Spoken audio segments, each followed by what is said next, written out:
So yeah, the Cuban Missile Crisis. Have you guys ever heard of the Cuban Missile Crisis before? Do you know anything about it? No, I don't. No? Okay. Um, well, it's part of the Cold War, right? The Cold War it wasn't, as we've talked about before, it wasn't a real war, but it was a long period of tension between the United States and Russia, or, we say Russia. Today, there's the country of Russia. Back then, it was the USSR or the Soviet Union. So it was kind of a different version of Russia, which then the Soviet Union broke apart in, I think, 1989, kind of ending the Cold War.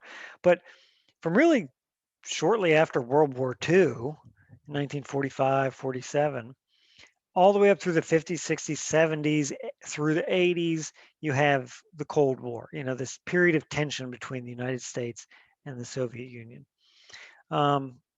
The Cuban Missile Crisis an event during the Cold War, October 1962, and uh, we we came pretty close to nuclear war. Um, Ruby, good morning. How are you? Good morning. How are you? Good, real good. We're just getting started talking about the Cuban Missile Crisis. Okay. Um, so we'll read the story here, and we'll take turns and we'll read our way through. But well, let me look at the overview. Okay, so it says in October 1962, the Soviet provision of ballistic missiles, them giving ballistic missiles to Cuba, led to the most dangerous Cold War confrontation between the United States and the Soviet Union, and brought the world to the brink of nuclear war. Okay. So they were providing, so that you get the word provision. They were providing, so the Soviets were providing missiles to Cuba. Over the course of 2 extremely tense weeks, U.S. President John F. Kennedy and Soviet Premier, this is the name, Nikita Khrushchev. You think Nikita, that might be a woman, but it was a guy. Nikita Khrushchev negotiated a peaceful outcome to the crisis. The crisis evoked fears of nuclear destruction, revealed the dangers of brinksmanship, and invigorated attempts to halt the arms race. And these are the three main characters we'll talk about today. President John F. Kennedy, probably recognize him.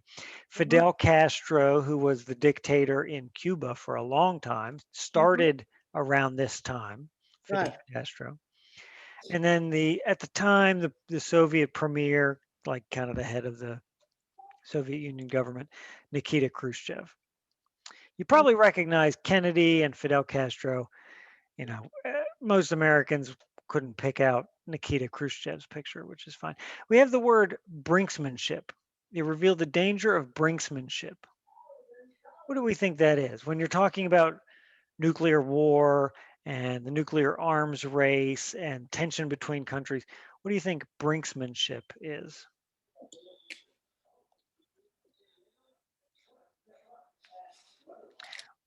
How about the word brink? If something is on the brink, if I am on the brink, what does that mean?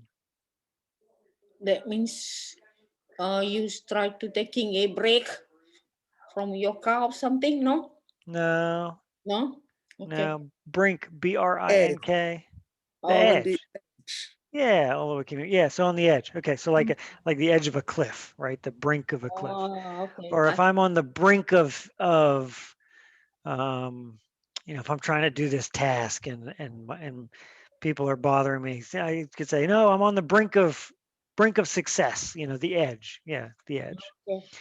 So the dangers of brinksmanship is the idea that leaders, Kennedy and Khrushchev, would push the tension between these two countries right up to the edge.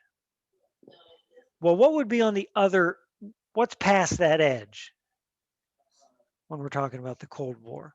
We're going to push this confrontation, this Nuclear contest. war? Would that be on the edge? Nuclear war is what's Okay. past the edge, right? So they're Okay. going to push this tension right up to the edge of nuclear war. Okay. So it reveal, what we're going to talk about today reveals the dangers of brinksmanship. Kind of that, like, I dare you to challenge us, right? Mm. Both countries, both leaders feel very strong. They both have nuclear missiles. Wasn't there a point with Kennedy and the USSR where we really were almost at that point where we were going to make a decision with our top government officials? I mean, it was down to the red line. Well, I mean, yeah, there's really two things. And I'm no expert on this, but there's really two times that really does happen. One of which is this, Mm. the Cuban Missile Crisis. I mean, we call it the Cuban Missile Crisis, right? That's in the name we've given it as historians. The other one is the Bay of Pigs invasion, which happens shortly before this, I think, Okay. which, we could talk about that sometime.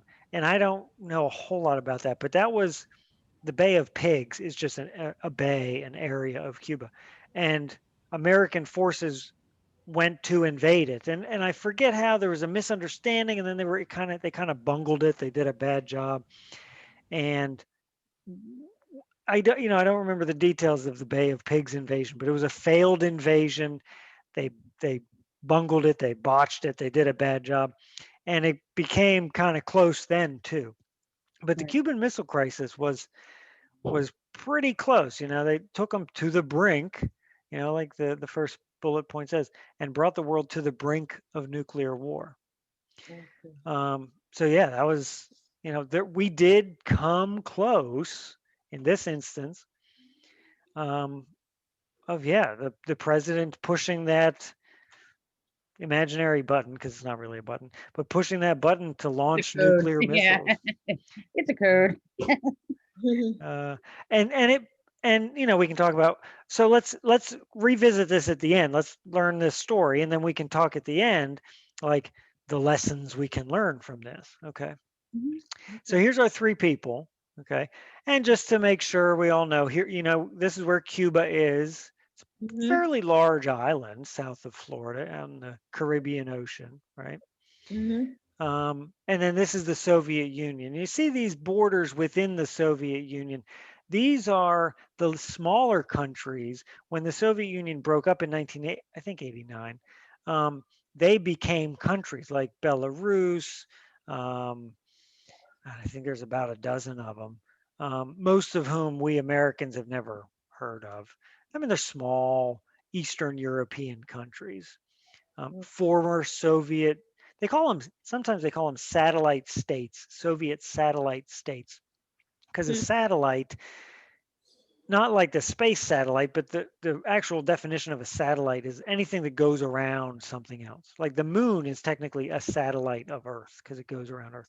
So these satellite states are just like smaller states that kind of revolve around the bigger Russia. This big space is Russia. The smaller little borders are the smaller Soviet states, which then became countries when the Soviet Union broke up. The big area is still the country of Russia now. So this is what we're talking about. Cuba, of course, we all know the United States and the Soviet Union.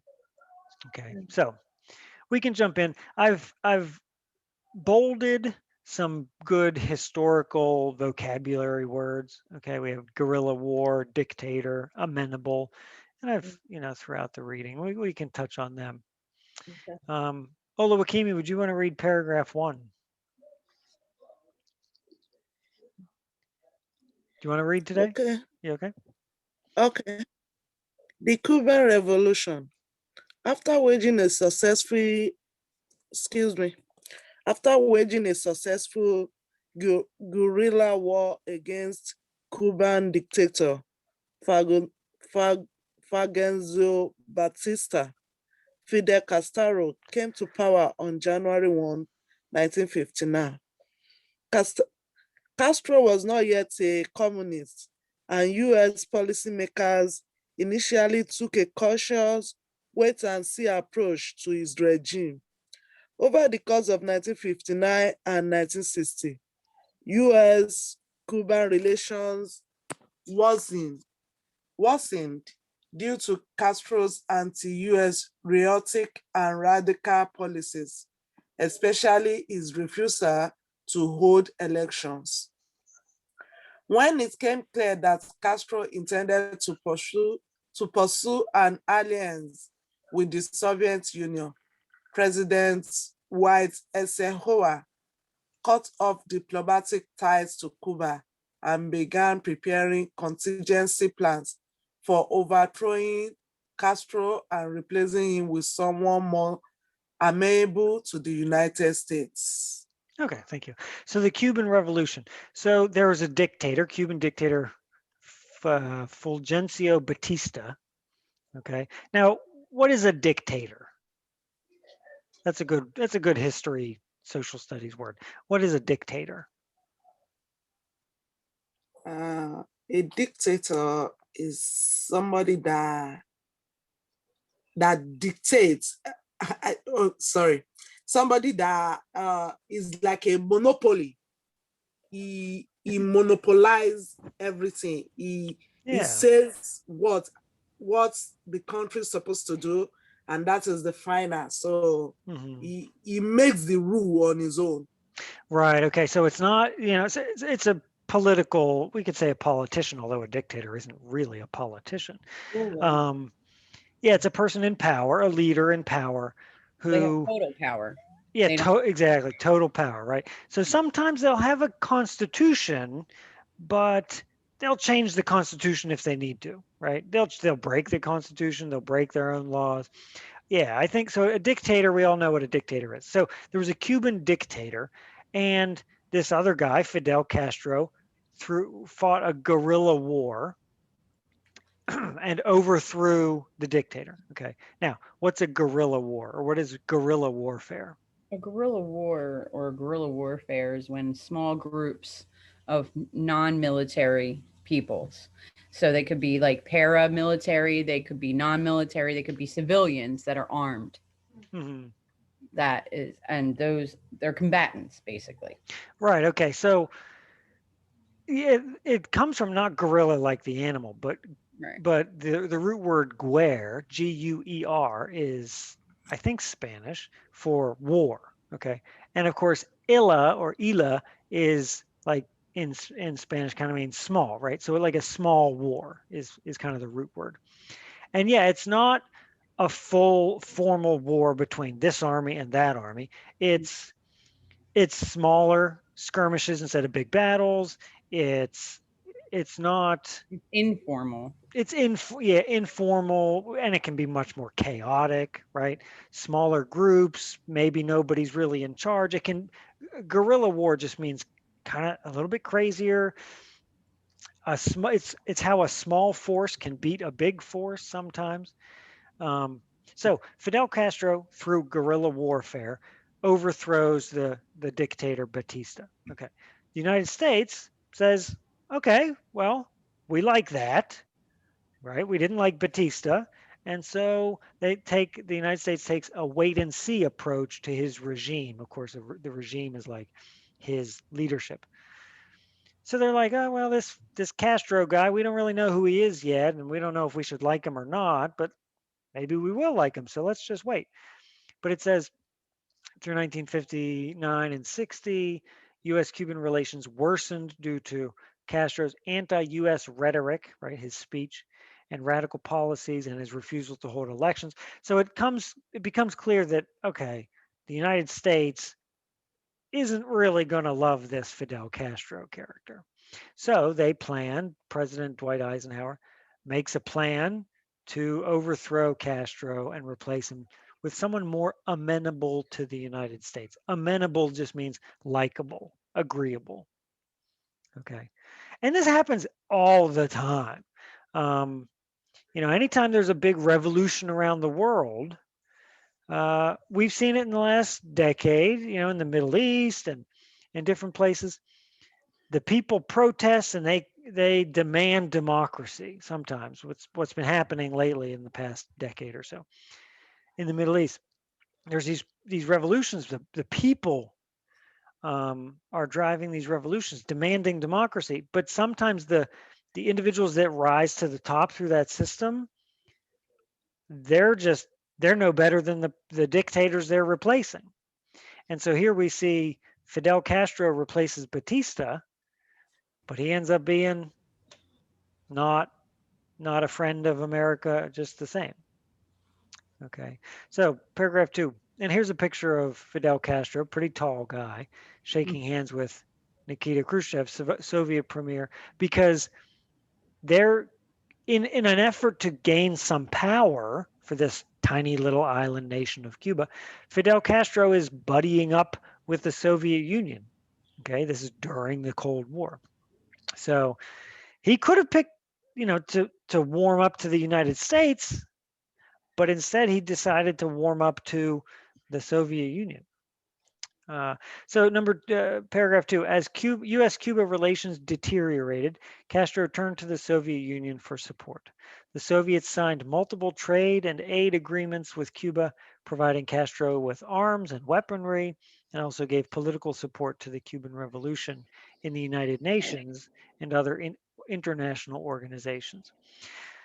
So Castro says, well, I'm gonna side with the big bully of the Soviet Union, and the Soviet Union welcomes him as a friend, and they get trade agreements. They start giving arms and weaponry and political support to Cuba, and representing Cuba, or talking up Cuba in the United Nations in order to make his revolution sound more legitimate. Like, well, the Soviet Union's going to the United Nations and other international organizations and saying, hey, listen, we can trust Cuba. This is good. This is good. You should be happy about this. So the Soviet Union's just kind of defending and supporting Cuba, Castro in Cuba. Monique, could you read paragraph 3? The origins of the Cuban Missile Crisis lie in the failed Bay of Pigs invasion, during which the U.S. supported Cubans exiles hoping to bring an uprising against Castro were overpowered by the Cuban armed forces. After the invasion, Castro turned to the Soviets for protection against the U.S. aggression. The Soviets provided Cuba with nuclear weapons on the condition that the deal would remain secret until the missiles were fully operational. Khrushchev claimed that his motivation for providing Cuba with nuclear weapons was to safeguard the Cuban Revolution against U.S. aggression and to alter the global balance of power in favor of the Soviet Union. In an October 1962 U.S. U-2 spy plane flights over Cuban territory revealed the missile installation sites. This discovery inaugurated what became known as the Cuban Missile Crisis. The strategic implications of these weapons were enormous. The missiles could easily reach targets in the United States, including New York and Washington, D.C. All right, thank you. So, we should have talked a little bit about the Bay of Pigs invasion, but it was an opportunity that America saw shortly before this. They saw an opportunity to invade Cuba. It was a failed invasion, so America did not successfully attack Cuba at that time, but it raised all kinds of alarms in Cuba, and that caused Cuba to tighten up their friendship with the Soviet Union. In order to protect Cuba from U.S. aggression, the Soviets gave Cuba some nuclear missiles. But it says on the condition that the deal would remain secret until the missiles were fully operational. So, I don't know anything about nuclear missiles, but they delivered them. Okay, so they're on the island of Cuba, but then you got to do some work to bring them up to speed and make them work, right? Make them functional. So the Soviets said, hey, don't tell anybody you have these missiles until they work. Right? Which actually kind of makes sense, because if you tell the world, hey, I have nuclear missiles, but they're not quite ready yet, then guess what? America's going to come in and attack you before you have functional nuclear missiles. So it kind of makes sense. But then we send spy planes over, and they take aerial pictures. And here's a famous one of these missile sites, because you can't just have missiles sitting around. I mean, you have like a base and they're in the ground. Actually, nuclear missiles are down in the ground, and if they get shot, they get shot up out of the ground quite often. Um, and so, they took aerial photographs, and they saw things being built and missiles being moved, and they saw, well, it says erector launcher equipment, uh, tent areas. So they see what they identify as a nuclear missile Hey. site. Mm. You know, so somebody reports this to the military, and or the military knows about it, and it becomes known as the Cuban Missile Crisis. Mm. Let's look at again the map of Cuba. Okay, because these were decent sized missiles, they could reach I mean, Florida is not very far from Cuba at all. They could reach basically any city in the United States, including Any, Washington, yeah. D.C. and New York. Mm. Okay. Mm.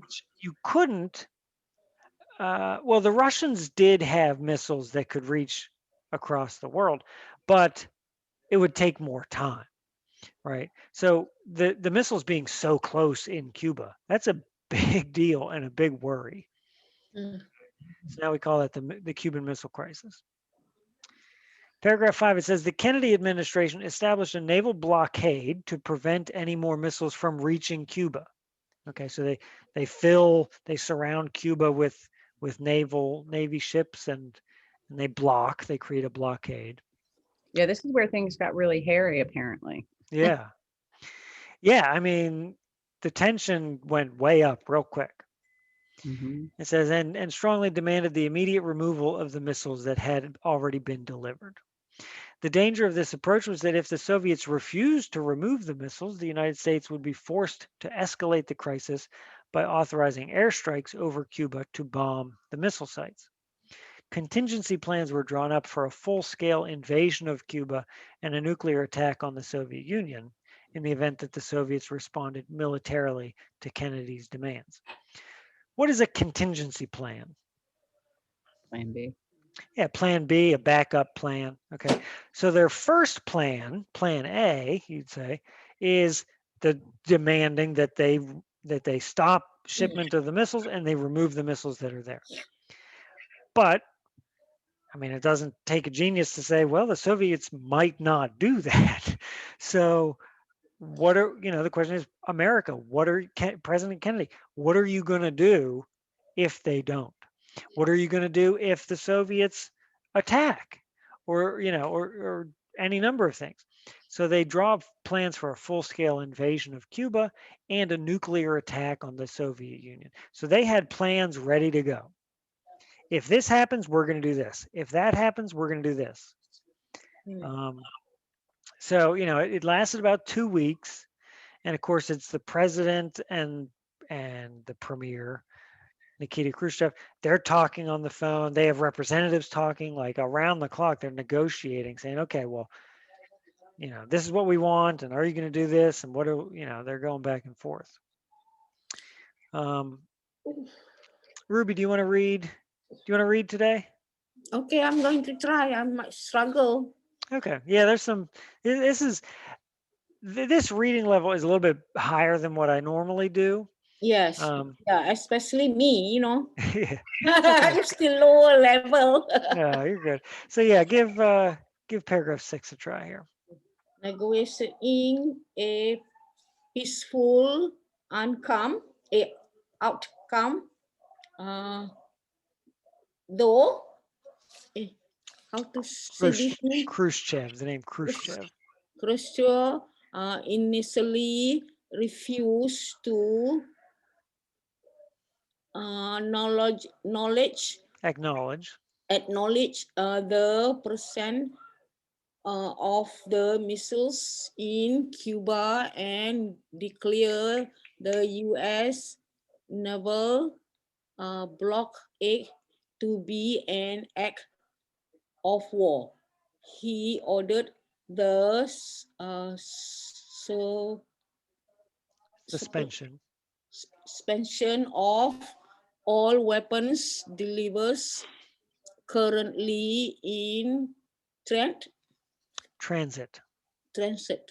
Over the course of approximately 2 weeks, Kennedy and Christian, the name is difficult for me, negotiate a peaceful outcome to the missiles crisis.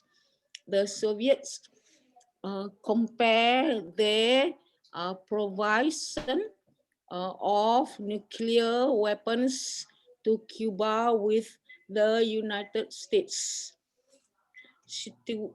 situation in stationing of jumper Jupiter missiles in Turkey, which were in range of Union territory, a Soviet territory. Kennedy agreed to remove the missiles from Turkey, and also pledged that the U.S. government would not undertake other invasions of Cuba. Invasion of Cuba. Okay, good. Thank you, Ruby. Thank you. Yeah. So they did negotiate their way out of it. Initially, both sides were making demands. But for one reason or another, they both continued to negotiate, and thank goodness they did. So it says over about 2 weeks. Let's say, well, initially, Khrushchev did order the suspension of weapons deliveries, which is okay, so that's good. And then the Soviets compared their provision, they're giving nuclear missiles to Cuba, to the United States having Jupiter missiles, this the other big type of missile, in Turkey. Let's look up, let me look up a map of where Turkey is.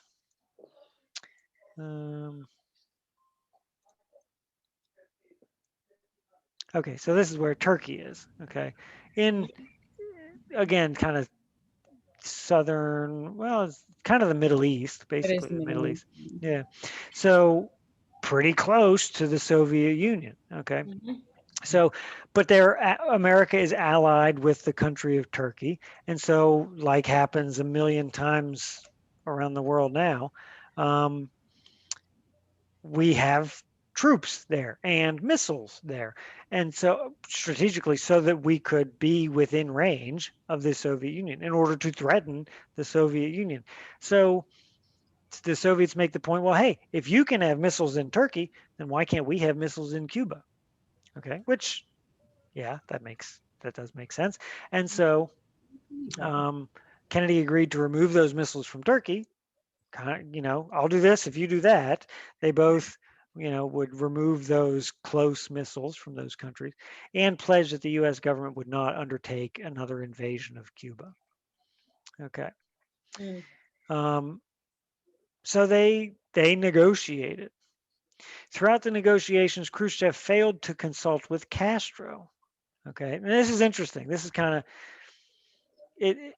These people, these dictators, these leaders, even the American president, they're people, and they have it sounds dumb to say, but they have feelings. And when you're talking about these super powerful people, sometimes when you make them angry, it's going to affect what they do, and what they do is going to affect history. So in some ways you could say, well, history is the story of, well, it is the story of people making decisions, right? And so now let's look at things from Castro's side. It says Khrushchev failed to consult with Castro. For Castro, this was humiliating and seemed to prove that the Soviets prioritized relations with the United States over relations with their own allies. Castro hoped to negotiate the closing of the U.S. naval base at Guantanamo and the cessation or stopping of U-2 flights, the spy planes, over Cuban territory. Ultimately, Khrushchev agreed to remove all the nuclear missiles from Cuba while failing to even broach the subject of Castro's demands. So Castro thinks he's powerful, right? He's made this big, powerful friend in the Soviet Union. And yet, when there's a crisis, the Cuban Missile Crisis, guess who gets pushed to the side? Castro isn't even part of the negotiations of his own land, right? His own island. Mhm. Um, maybe that, I don't know, but we could look at historians. Maybe that affects how Castro moves forward. He felt slighted, he felt humiliated, he felt embarrassed by the way he was just pushed aside, doesn't even matter during the Cuban Missile Crisis. And maybe that pushes him in the future to make stronger decisions, more rash decisions, crazy decisions, and to be a certain type of leader. He became a communist dictator for Mhm. decades. Maybe the way he was treated, or maybe the way he felt he was mistreated during the Cuban Missile Crisis, maybe that affected his later decisions. The way he did things. Mhm. Um, Ola Wakimi, could you read paragraph 8?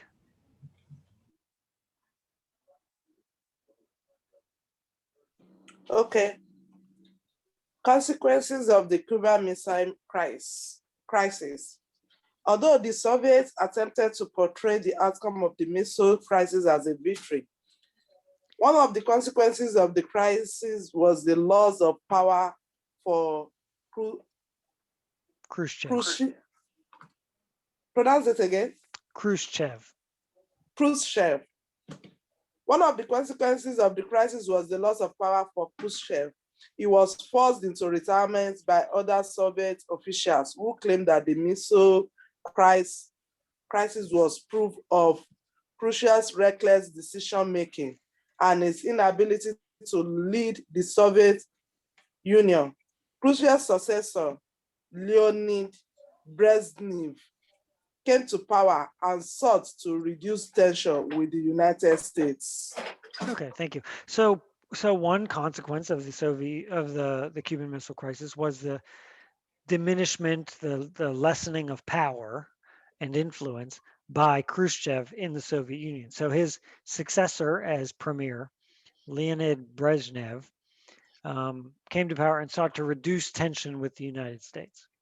So if we were sitting in Russia right now and doing a history class and reading about the Cuban Missile Crisis, we'd be reading about probably how reckless Khrushchev was and how much of a mistake it was to go into Cuba and to try to make friends with the Cuban dictator. Russia shouldn't have been there. The Soviets shouldn't have been there. It was a mistake. It was dumb. And then Khrushchev messed it up anyway. Um, so Khrushchev lost power, lost influence through this. Number 9, it says John F. Kennedy came out of the crisis in a much better position. His calm but firm stance in the negotiations was heralded as great statesmanship, though it is often forgotten that his bungling of the Bay of Pigs invasion had helped lead to the missile crisis in the first place. Um, so, just like anything in the news today, if there's a big crisis, some people are going to look good and some people are going to look bad, and then that affects things going on. Monique, why don't you finish up paragraphs 10 and 11 for us? Sure. The Cuban Missile Crisis also convinced Kennedy of the dangers of nuclear brinkmanship. He and Khrushchev had peered into the abyss of nuclear destruction, but had managed to pull back from it. In order to prevent future crisis, a Moscow-Washington hotline was set up in the White House to facilitate direct communication between the leaders of the Soviet Union and the United States. In August 1963, the United States, the Soviet Union, and Great Britain signed a treaty banning atmospheric and underwater nuclear testing. Nevertheless, the test ban treaty failed to halt the arms race as Kennedy simultaneously authorized a missile arms buildup that vastly expanded the U.S. nuclear arsenal and amplified the U.S. strategic superiority in the Cold War. Okay, thank you. Mm. So it showed that, hey, this way of dealing with this relationship between Soviets and the Americans, um, it's not working. This brinksmanship, this daring, I'm going to dare you to mess with us. Um, it doesn't work. One thing that they talked about at the time during the Cold War was um, MAD, MAD, mutually assured destruction, thinking that if if word comes to the president that the Soviets have launched nuclear missiles and have launched a nuclear strike on America, and in 20 minutes nuclear missiles are going to land in the United States. Um, the protocol was, the plan was that the president would then launch nuclear missiles over to Russia, to the Soviet Union, and blow them up. Well, there was thousands of nuclear warheads, nuclear missiles, and on both sides. They had more, like, just an insane amount of nuclear firepower, nuclear explosion power, enough to basically flatten the United States and enough to flatten the Soviet Union. And probably if you do that, you're probably going to just put the whole planet into nuclear winter, and the radiation it would probably end, like, they had enough firepower between these two countries to basically end life on Earth, right? Basically. So they had this term, mutually assured destruction. If you shoot your missiles at me, I'm going to shoot mine back at you, and we're both dead. So this kind of crisis, where they genuinely did come close to making those decisions, it kind of was a wake-up call. And they said, well, you know what, maybe we got to change some things. Now, they weren't going to be friends, but they did a testing ban. They signed a treaty that they wouldn't test under certain conditions. Okay, so that's good. I don't really know the purpose behind that, but I mean, it's something, I suppose. But they also, it says it doesn't really make sense. Nevertheless, Kennedy simultaneously authorized a massive arms buildup. Let me see if I can find. Let me just see what I can find here. Let's nuclear arms levels. I'm going to see if I can find a graph of some kind. Okay, so this is from Wikipedia. Okay, let's go to that. Okay, so this is from Wikipedia. I'm sure it's accurate. So blue is the United States. So 1950, right? So late 40s, 50, zooms way up. By 19, it's kind of hard to see these things, but it looks like. Yeah, by the middle of the 1960s, the United States, the blue, has 30,000 nuclear warheads, right? What are you doing with 30,000? What do you, like, the first 5 are going to do the job. You don't need 30,000. So the Soviet Union's then, they start stockpiling, they start building up their collection, and they peak out at 40,000. This is later, right? We are coming down while they're going up. So there was a long period from, let's say, 1975 on, the Soviets had more than we did, apparently. And then probably right around the time of the breakup of the Soviet Union, late, I don't know, it's kind of hard to read here, but late 80s, it just peaks and then bam, starts going down, right? So they signed some treaty, and America's also already going down. And now both countries are hovering at about 5,000, which is still a lot of nuclear missiles. But the thinking was, if anytime you're talking about the Cold War, you do have to be aware of this arms race, right? This Wikipedia page is nuclear arms race. It's this, not only to have better weapons, but just more, just more and more and more and more, just to the point of 30,000, 40,000 nuclear Mhm. missiles, nuclear warheads. Yeah. Um, again, an unnecessary, just a silly number of weapons. Mhm. Um, but when, through the 1950s, 60s, 70s, if you're the American president, you don't want to be viewed as weak. You don't, even though it doesn't make any sense, you have to be able to tell the American people, well, we have more nuclear warheads than Russia. We are safe because we have more. Um, Now, that statement is not true, but when you're talking just to the American people and you want to win the next election, you need to look strong and you need to be able to say, I have authorized more warheads. We are stronger. We're bigger and stronger. So when you're talking about the Cold War, that's part of it. The That treaty that they made in 1991 on that graph was actually called the Strategic Arms Reduction Treaty, and Ronald Reagan did that in July of 1991. Yeah, the STAR Treaty. That's Okay. where it started. That's why you see the drop start to take not really for Russia, but more for us Yeah. in the early 80s. And then in 91, right before Bill Clinton was impeached, we Hmm. signed that treaty. Yeah. Yeah. So the Cold War spans several presidencies.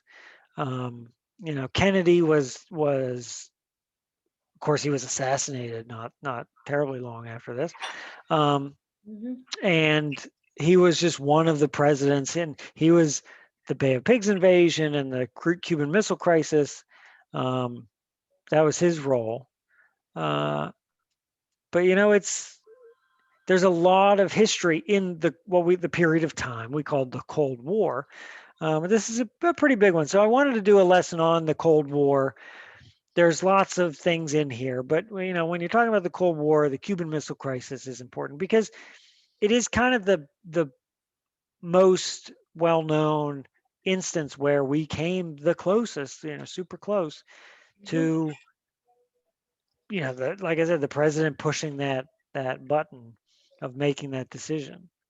Mhm. Um, which again, when you're talking 30,000 nuclear missiles, like that would have wiped off life on Earth essentially. Yeah. Mhm. Um, and it's scary, and those powers are still there. But and now, I don't know how many countries have nuclear capabilities. I think it's about a dozen. It's certainly not every country on Earth, but um, it's about a dozen countries, I think, that have nuclear nuclear warhead abilities. Mhm. Because doing a nuclear warhead, nuclear bomb, nuclear missile is different technology. It's slightly different than a nuclear power plant. So nuclear power plants are all around the world, but you get, I have no idea, but you got to do something different to the stuff to make a nuclear bomb. And Mhm. it's only about a dozen countries that have that power. Um, and and the ones that do are very protective of it, except apparently the Soviet Union just handed uh, missiles to Cuba, which is something we don't want today. We don't want Mhm. our enemies just trading, selling each other nuclear weapons.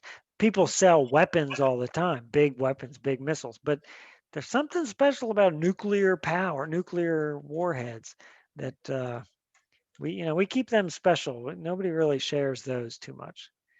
Mhm. Yeah. So any questions, any comments?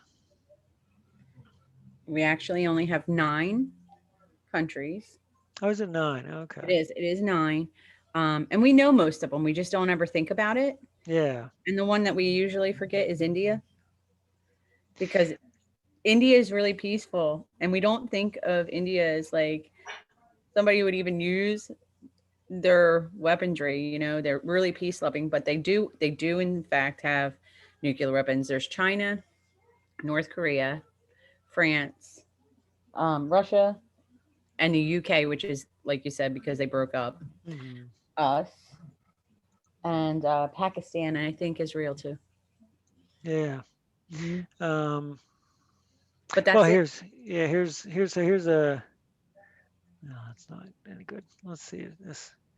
So yeah, Russia and the United States have the most. Here's a bar graph. France has 300. China, yeah, But that's still so many. it's ridiculous. Yeah, I mean, like again, look, like okay, North Korea has 30. I mean, that's yeah, still enough to do the job and make it an extinction level yeah, problem. Like, why do you need 400? And how many does the US have? Because I can't see it. What is it? 6,185. That is so Oh. stupid. Yeah. It's Well, so- because you got, I mean, very rarely have these, and we have had a couple of leaders, a couple of presidents who have said, okay, I'm going to lessen our defenses, our weapons, right? Hold on one. Although, yes, we all know it doesn't take a genius to know, like, you don't need that many nuclear warheads. But when these politicians, they gotta appear strong. You can't appear weak. Well, I You know, guess that makes sense. I mean, because if you add up everybody else's, and then we make promises to everybody else, well, we'll get rid of 10, or we'll get rid of 100 for your 150, or whatever the negotiations is. You don't want to be the man out of a weapon. So yeah. I guess you're right, but it's I still mean, it's better than 40,000, but not really. yeah. But the thing is, I mean, most of these we don't really worry about. I mean, China, I don't know, maybe we worry about China sometimes. And I North think we're Korea more is worth, worried about like North Korea and China yeah. and Russia But from but the our thing is, standpoint. Pakistan and India, now I don't know too much about it, but they are enemies. They are side by side, they're neighbors. But Pakistan and India have a very tense relationship. So some We just people don't keep an hear eye about on it. that. Yeah, we just don't hear too much about it. Yeah, yeah. Hmm. But no, I mean, it's interesting to think about. It can be quite scary to think about, but Yeah. um, Really it's scary. yeah, Well, it depends on who the madman is behind the buttons, like yeah, yeah. that's really where it comes down to play. Like you want a dictator, but with common sense. I mean, you can't Hmm. help if you have a dictator, it's obviously been taken out of your control. So Yeah. Mhm. for the people, that has to be very scary because they live under constant threat. Right. Hmm. And that's inhumane. Yeah, but even so, I mean, we've had nuclear weapons here for what, let's say 80 years, 70 years, and we haven't, well, I was going to say we haven't dropped a bomb yet. However, we have, right? It Mhm. started with the introduction of the nuclear bomb was the two bombs that ended World War II. So they have been dropped in war. Um, Mm. Now the bombs that were dropped to end World War II in Japan um, were small compared to the powerful bombs we have now. Mhm. Um, so no, I mean you can say, well, we haven't had a problem yet, but ask the people of Hiroshima and Nagasaki if we've not had a problem. I mean, there has been. It was a long time ago now, and maybe probably too long ago because now these leaders maybe they forget what that must have been like to drop an atomic bomb. Mhm. It's a big deal. Yeah, It's Oh, a not yeah. big wrong. deal. It's It not is. something you should take lightly. No. Mhm. Oh, Uh, scary. yeah, A lot of innocent people get hurt. yeah. Yeah. Oh, yeah. So, well, hopefully we can just think of this as a history lesson, and we don't have Yeah. to. Maybe, We will never hopefully, we do this. never have to worry about it. Yeah. Yeah. Uh-huh.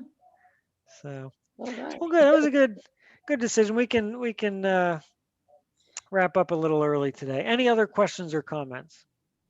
No. No, that's good. I learn something new again every Yeah, week.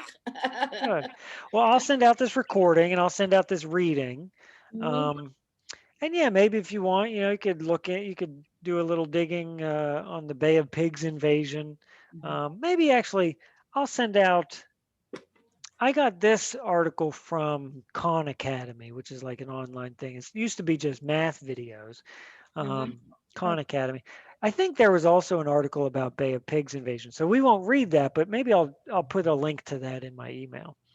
Okay. Because yeah, those are the two things, especially during Kennedy's time in the 60s. Those were two important moments during the Cold War to be aware of. Mm. So Kind of led us to where we are today. yeah. Oh yeah, totally.